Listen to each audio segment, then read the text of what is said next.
মহাকরণ অভিযানের ডাক দিয়েছে জুট মিলের কর্মচারীরা। স্বামী বিবেকানন্দ ময়দান থেকে হবে এই মহাকরণ অভিযান। রবিবার আগরতলা জুনুদাস ভবনে সাংবাদিক সম্মেলন করে জানান ত্রিপুরা চটকল শ্রমিক ইউনিয়নের সম্পাদক ধনমণি সিনহা।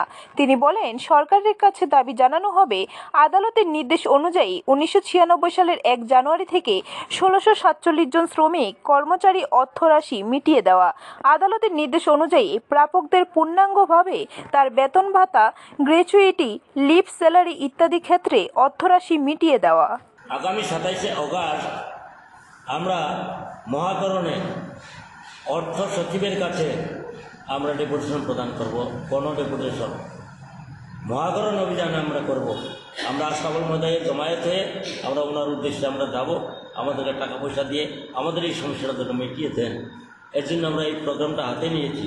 এরপরে যদি তাতেও যদি এই ব্যুরো রিপোর্ট, খবর ত্রিপুরা।